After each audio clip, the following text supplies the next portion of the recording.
তারই বিধান আইন ও কানুনকে মেনে নিয়েছে, সেই আল্লাহ তাআলা তাদের নাম দিয়েছেন মুমিন।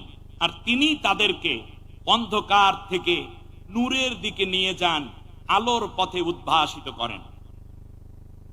অপরদিকে যারাই আল্লাহকে অস্বীকার করেছে, তাদের অভিভাবক হচ্ছে, ওলি হচ্ছে তাগুতি শক্তি, যারা আল্লাহর জমিনে আল্লাহটা খেয়ে পড়ে, আল্লাহর বিরুদ্ধে আইন পাশ করে দেশের মানুষের উপর চাপিয়ে দিয়ে সেই আইন মানতে বাধ্য করে। এদের নাম কি? তাগুত। আর এই তাগুতি শক্তি মানুষকে আলো থেকে অন্ধকারের দিকে নিয়ে যায়, আর শেষ পর্যন্ত তারা ঐক্যবদ্ধভাবে এই কুফরি শক্তি এবং তার অনুসারীরা জাহান্নামের মধ্যে চলে যাবে। আসহাবুন নার, তারা হচ্ছে আগুনের অধিবাসী, জাহান্নামের অন্তরাল, তারা সেই আগুনের মধ্যেই থাকবে। সম্মানিত ভাইয়েরা, আজ আমি যখন কথা বলছি সেই মুহূর্তে আমি দেখতে পাচ্ছি আগামী দিনের আলো। আগামী দিনের কি আলো? আমরা আলো চাই না অন্ধকার চাই? আলো চাই। আপনারা বলুন তো দেখি, এই পৃথিবীতে বর্তমান যেই জেনারেশনটা আছে, যাদের বিপ্লবে জুলাই আগস্টের আন্দোলনে এই দেশ নতুন করে আর এক স্বাধীনতা পেয়েছে, তাদেরকে বলা হয় জেনজি, জেনারেশন জেড অথবা জেনারেশন জে। এর আগে একটা ছিল silent generation, baby boomers generation, generation X, generation Y. আজ খুবই গুরুত্বের সাথে আমি যুবক ভাইদের আর দৃষ্টি আকর্ষণ করছি, এখন যেই জেনারেশনটা আছে, এই জেনারেশনটা হচ্ছে জেন জি, মানে হচ্ছে জেনারেশন জেড অথবা জেনারেশন জে। এদের বর্তমান বয়স হচ্ছে 12 থেকে, মানে বর্তমানে তাদের বয়স হচ্ছে 25 থেকে 18 থেকে 25 বছর। 18 থেকে কি 25 বছর। প্রত্যেকটা জেনারেশন এক এক সময় এক একটি কাজকে খুব পছন্দ করে। বর্তমান জেনারেশনের যেই অবস্থা, তার আলোকে আমি আজকে কোরআনের এই আলোচনাটুকু শুরু করতে চাই। এক সময় ছিল, খুব কান খাড়া করে শুনুন, এক সময় ছিল মানুষেরা শুধু শুনতে অভ্যস্ত ছিল, দেখার বেশি প্রয়োজন বোধ করত না। যেমন আগের দিনে যারা ওয়াজ করতেন, পীর মাশায়েখরা এবং তাফসীর কারক, এমনকি আল্লামা দেলাওয়ার হোসেন সাইদি সাহেব, যুক্তিবাদী হাবিবুর রহমান সাহেব, এইরকম সারসিনা পীর সাহেব, চরমনের পীর সাহেব, মোকামিয়ার পীর সাহেব, জৈনপুর ফুরফুরার যারা ছিলেন, মানুষেরা শুনে শেষ হয়ে যেত। এখন কিন্তু বর্তমান জেনারেশন শুনতে শুধু অভ্যস্ত না, তারা দেখতেও চায়। ঠিক না বলেন? এজন্য আবিষ্কার হয়েছে এলইডি, কত বড় বড় স্মার্ট বোর্ড দেয়া হয়েছে।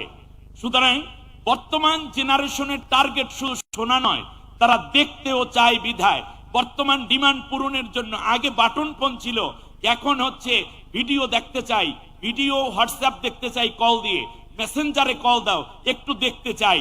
সুতরাং বুঝে রাখতে হবে যে আগের যে জেনারেশন যারা নেতৃত্ব দিচ্ছেন, তাদের জন্য বলি, তারা যদি মনে করেন যে শুধুমাত্র কথা বলেই এই জেনারেশনকে বুঝাইয়া নিজেরা নিজেদের আকাঙ্ক্ষা পূরণ করবেন, তা কোনোদিন সম্ভব হবে না। কারণ বর্তমান জেনারেশনের টার্গেটই হচ্ছে আমরা শুধু শুনতে চাই না, আমরা দেখতেও চাই। আপনি খেয়াল করুন, বিগত 18টা বছর একটা স্বৈর শাসক ছিল, 3 বছর ছিল তাদেরই লালিত একটি সরকার, তারপর 15 বছর। এই 18 বছর পর্যন্ত এই বিগত সরকার, আমি একবার উদাহরণ দিয়ে বলি, এই বিগত সরকার মুখে বলেছে উন্নয়ন, মুখে বলেছে ডিজিটাল, মুখে বলেছে স্মার্ট, মুখে বলেছে আমরা মধ্যম আয়, কিন্তু বাস্তবে আমার দেশের নতুন প্রজন্ম দেখেছে যে না, আমাদের মাথা পিছু ঋণ বেড়ে গেছে 1,13,765 টাকা। এখানে যাদেরকে রাজাকার বলা হয়েছে তারা মূলত দেশপ্রেমিক, তার কারণ নির্দোষ মানুষকে ধরে ধরে হত্যা করা হচ্ছে।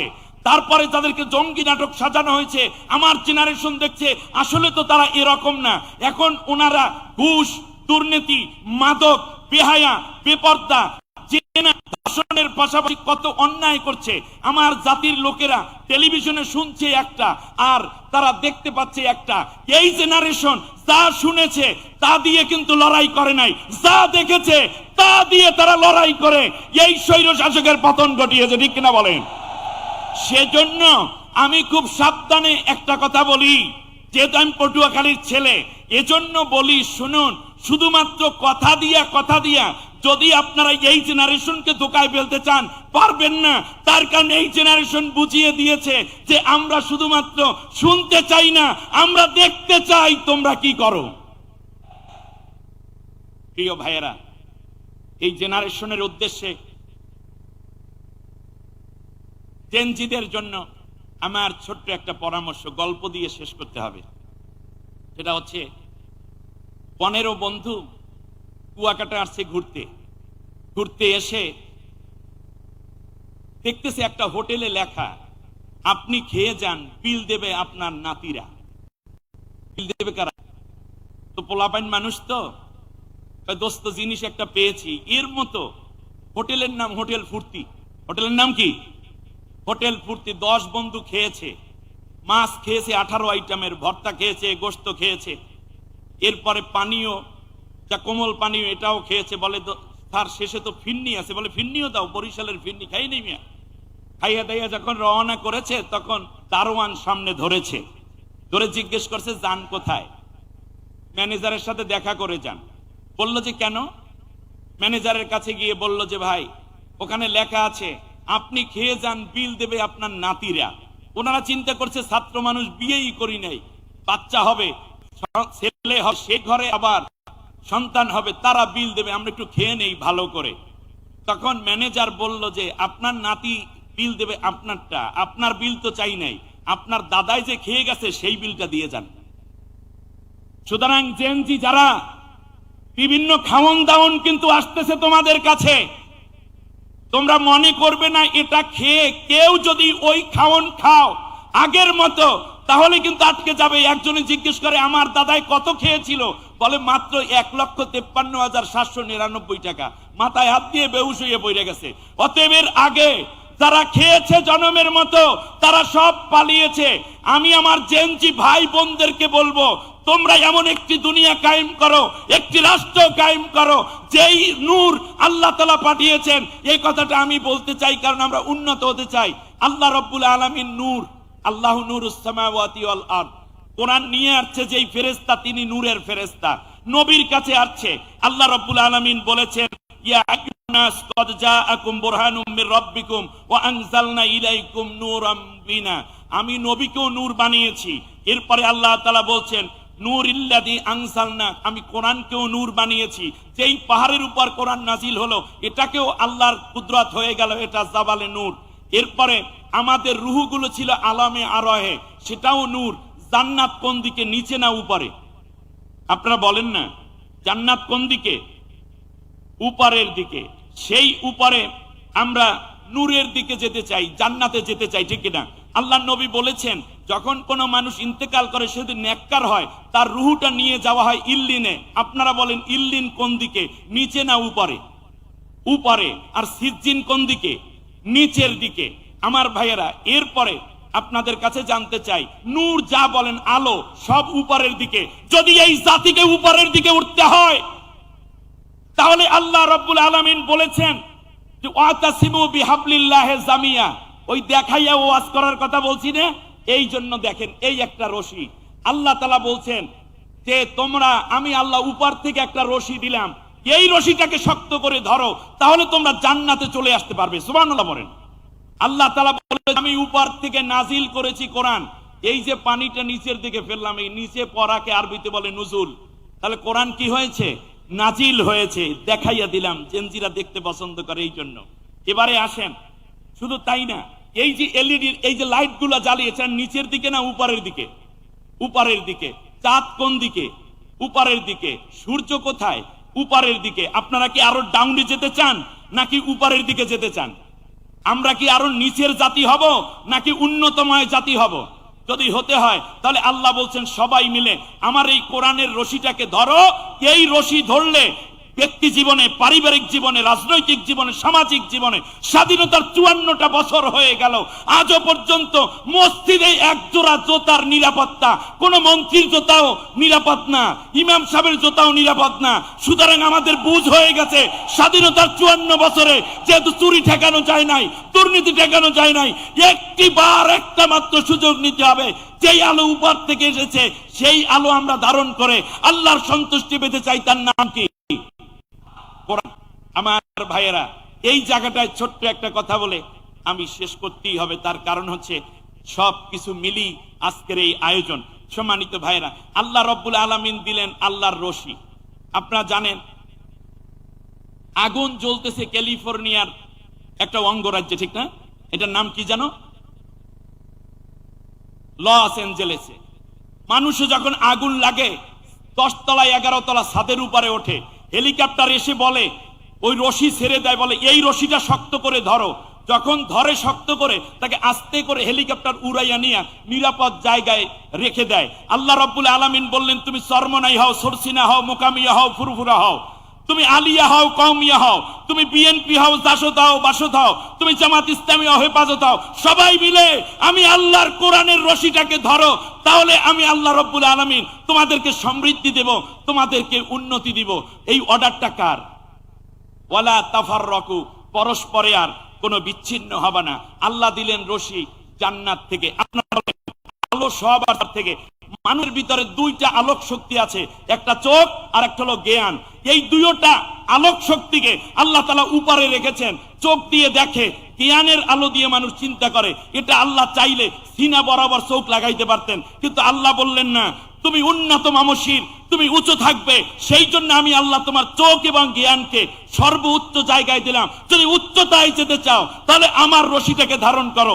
সাথে সাথে আমরা একটা স্লোগান দেই, এই একটু আগেও বলেছেন, আল কোরআনের আলো ঘরে ঘরে জ্বালো।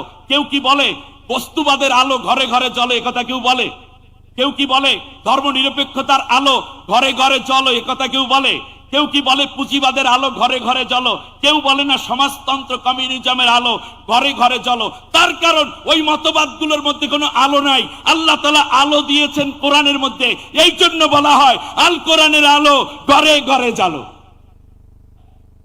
এবারে আমাদের একটি স্লোগান, ঘরে ঘরে তো জ্বললো, খানকায় খানকায় জ্বললো, মসজিদে মসজিদে জ্বললো, মাদ্রাসায় মাদ্রাসায় জ্বললো, কিন্তু দেশের চুরিও বন্ধ হয় নাই, দুর্নীতি বন্ধ হয় নাই, অর্থ পাচার, মদ গাঁজা বন্ধ হয় নাই। আমরা একটি বারের জন্য আল্লাহর কোরআনকে আল্লাহর সংসদে জ্বালিয়ে দেখতে চাই কেমন আলো আমরা পাই, ঠিক কিনা বলেন? আজকে স্লোগান আল কোরআনের আলো সংসদে জ্বালো। আল্লাহ আমাদেরকে কবুল করুন। শয়তান চিন্তা করলো আল্লাহ তাআলা রশি ফেলাইছে, আমিও কিছু রশি বানাই। ক্বালা ফাবিমা আগওয়াইতানি লাআকউদান্না লাহুম সিরাতাকাল মুস্তাকিম তুম্মা লাআতিয়ান্নাহুম মিন বাইনি আইদিহিম ওয়া মিন খালফিহিম ওয়া আন আইমানিহিম ওয়া আন শিমাইলিহিম। আল্লাহ রাব্বুল আলামিনের কাছে চ্যালেঞ্জ করে শয়তান বলল, আল্লাহ আমিও কিছু রশি বানাইছি। বলুন তো দেখি, শয়তান রশি বানিয়েছে উপর থেকে না নিচ থেকে? নিচের রশি। সে রশি বানাইছে বস্তুবাদের, সে রশি বানাইছে ধর্ম নিরপেক্ষ মতবাদের, সে রশি ফেলেছে বান্দার চারপাশে পুঁজিবাদের, সে সমাজতন্ত্র কমিউনিজমের রশি ফেলে বলছে এই রশিও ধরো। এই রশিগুলো যখন ধরে তখন বলুন তো মানুষ কি উপরে উঠবে না নিচে যাবে? নিচে যাবে। অতএব আমার জাতির অধপতনের মূল কারণ আমরা আল্লাহর কোরআনের উচ্চতায় ওঠার রশি না ধরে বরং আমরা নিচে যাওয়ার রশি ধরে আছি।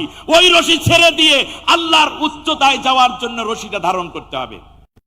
এরপর আল্লাহ করে বললেন, ক্বালা ফাখরুজ মিনহা মাযউমান মাদহুরা লামান তাবিআকা মিনহুম লা আমলা আন্না জাহান্নামা মিনকুম জামিয়া। শোনো, আমার কোরআনের রশি ছেড়ে যারাই পৃথিবীর মানব রচিত মতবাদ এবং চিন্তার রশি যারা ধারণ করবে সবাইকে আমি তোমার সাথে জাহান্নামের মধ্যে ভরপুর করে দেব।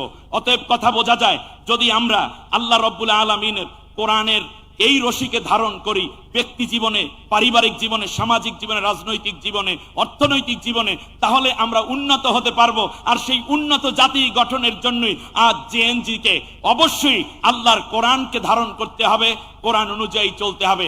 আগামীর পার্লামেন্ট আল্লাহর কোরআনের পার্লামেন্ট হোক। সব দল দেখা শেষ, একটা স্লোগান এবার হবে আল কোরআনের বাংলাদেশ। হাদা মা ইনদি ওয়াল ইলমু ইনদাল্লাহ আলাইহি তাওয়াক্কালতু ওয়া ইলাইহি উনীব। আসসালামু আলাইকুম ওয়া রাহমাতুল্লাহ। আলহামদুলিল্লাহ, ধন্যবাদ জানাচ্ছি প্রিয় মুহতারাম শেখ মোহাম্মদ জামাল উদ্দিন হাফিজাহুল্লাহকে তার গুরুত্বপূর্ণ তাফসীর পেশ করার জন্য।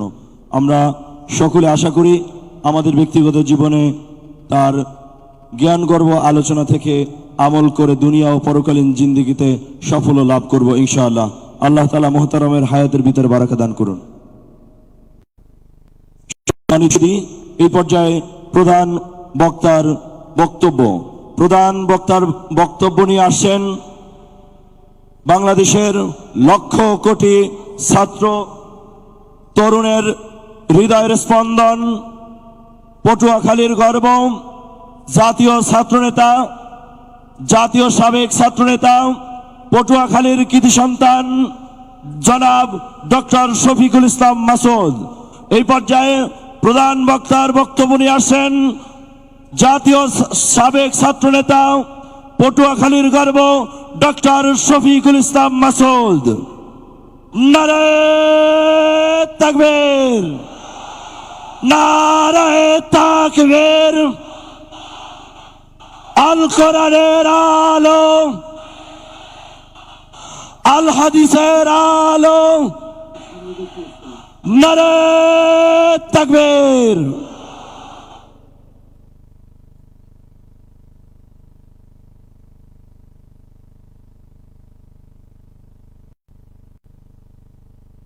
আসসালামু আলাইকুম ওয়া রাহমাতুল্লাহি তাআলা ওয়া বারাকাতুহু।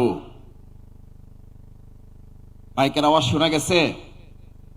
শোনা যায় নাই? ডানে শোনা গেছে, বামে শোনা যায় নাই। আর একবার একটু দেখি মাইকের আওয়াজ ঠিক আছে কিনা। আসসালামু আলাইকুম ওয়া রাহমাতুল্লাহি তাআলা ওয়া বারাকাতুহু। আলহামদুলিল্লাহ। সালাম দেওয়া ওয়াজিব, জবাব দেওয়া সুন্নাত। সালাম দেওয়া সুন্নাত, জবাব দেওয়া ওয়াজিব। সালাম যিনি দেন তার অহংকার থাকে না। আমরা আমাদের সমাজে এখন সালাম দিতে অভ্যস্ত নাকি সালাম পাইতে অভ্যস্ত? সামনে তো আবার একটা সময় আসছে, সালাম যে কি দেয় তাও বোঝা যায় না, আর জবাব যে আমরা কি দেই তাও বোঝা যায় না। সালাম আলাইকুম ভাই, ওয়ামসাম কিসাম আমসাম। জি জি, সালাম দেয়া সুন্দর করে, সালামের জবাব দেওয়া সুন্দর করে। এটা কার নির্দেশ? কার নির্দেশ? এতদিন পর উন্মুক্ত একটা ময়দান পেলাম আমরা। এই ময়দানে আল্লাহর নাম উচ্চারণ করতে আমরা কার্পণ্য করলে সে ধনী হবে না কৃপণ হবে? সে ওসমান গনি হবে নাকি কারুন হবে? আমরা আজকে ওসমান গনি হতে এসেছি নাকি কারুন হতে এসেছি? সালামের দেওয়া জবাব সুন্দর করে দেওয়া যে আল্লাহর নির্দেশ, আমরা একবার সেই আল্লাহর দরবারে সিজদা অবনত চিত্তে শুকরিয়া আদায় করি। সকলে হৃদয়ের অন্তঃস্থল থেকে সিজদা অবনত চিত্তে শুকরিয়া আদায় করি সকল শক্তি দিয়ে। বিগত 17 বছরের আমরা যে হৃদয় খুলে শুকরিয়া আদায় করার সুযোগ পাইনি উন্মুক্ত মাঠে, তার আজ প্রতিশোধ দিতে চাই। আলহামদুলিল্লাহ,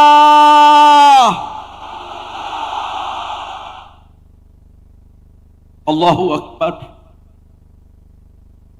এই আলহামদুলিল্লাহ, এই আল্লাহু আকবারের টান শুনলে আমাদের এই দক্ষিণবঙ্গের শুধু নয়, শুধু বাংলাদেশের নয়,